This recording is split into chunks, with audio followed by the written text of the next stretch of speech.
One of the things that I want to do in the Lord's Supper talks that I give this year, which would be about 12 over the course of the year, one a month, is to combine the theme of the year, the teaching theme of discipleship and evangelism, with the whole subject of partaking of the Lord's Supper and see if there aren't some intersections between the two. One of the things that we'll be focused on later on in the year is spiritual discipline as an extension of our discipleship. And for many, that's a concept that people will relate to monasticism, in which monks and nuns turn inward and cloister themselves off from the rest of the world. But I think that's not exactly the biblical concept. Certainly, time in contemplation, meditation, solitude of prayer, and serious reflection on the Word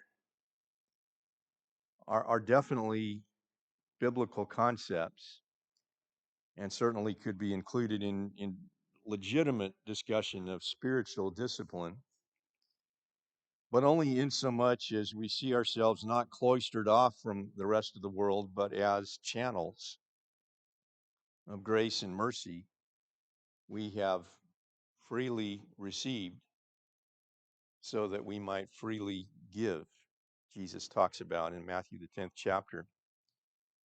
The psalmist says in Psalm 1, 1 and 2, "Blessed is the man who walks not in the counsel of the wicked, nor stands in the way of sinners, nor sits in the seat of scoffers. But his delight is in the law of the Lord, and on his law he meditates day and night." In the book on this subject by Dallas Willard,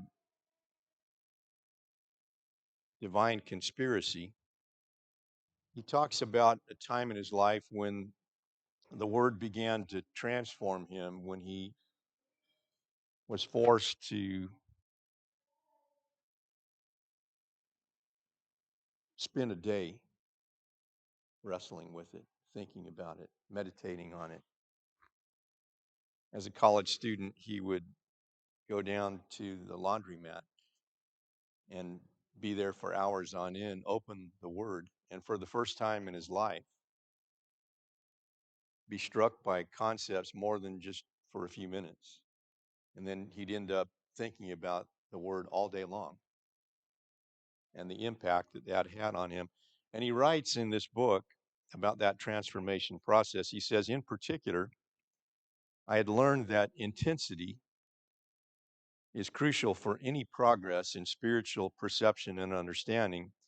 To dribble a few verses or chapters of scripture on oneself through the week, in church or out, will not reorder one's mind and spirit, just as one drop of water every 5 minutes will not get you a shower, no matter how long you keep it up. You need a lot of water at once and for a sufficiently long time, similarly for the written word. He says, in particular, I did not understand the intensity with which these things must be done. Speaking of prayer and study of the word, nor the appropriate intensity required that they be engaged in for lengthy periods of undistracted time on a single occasion. Moreover, one's life as a whole had to be arranged in such a way that this would be possible. One must not be agitated, hurried, or exhausted when the time of prayer and study came. Hence, one cannot tack an effective life transforming practice of prayer and study onto, quote, life as usual. Life as usual must go. It will be replaced by something far better. And I've thought about that in relationship to the Lord's Supper. Not so much in terms of the exact time allotment in which we spend, or even in the things that we do to change it up a bit externally, to try to get us to get refocused and recalibrated. But the kind of investment that we will put into it in order to get out of it what the Lord wants us to get out. Warren Wiersbe wrote a book called Bless You, in which basic theme of the book is the blessing that our lives should be to other people as channels. And he notes that Abraham in Genesis 12:2, God promised him, I will bless you. But he also promises him, and you will be a blessing. What the Lord said to Abraham centuries ago, he is saying to all of his children today, trust me and obey me, and I will bless you, and you will be a blessing. It is a wonderful thing to receive a blessing, but it is even more wonderful to be a blessing. Our world needs benediction Christians. You do not need to take a seminary course or learn to read Greek or Hebrew in order to be a blessing to others. Christians are not supposed to be reservoirs for the storing and protecting of blessings. We are to be channels for the sharing of our blessings.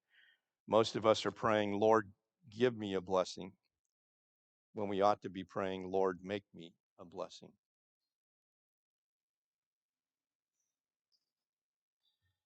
And so I think when we partake of the Lord's Supper, sometimes we do not get enough out of it because, first of all, we don't put enough of ourselves into it. And secondly, our expectations for it are way too low. And what I want to ask you is just one question. And I want you to think about this long and hard, not only as you partake today, but every time you approach the Lord's Supper. Whose life will you bless this week as a consequence of partaking of the Lord's Supper right now?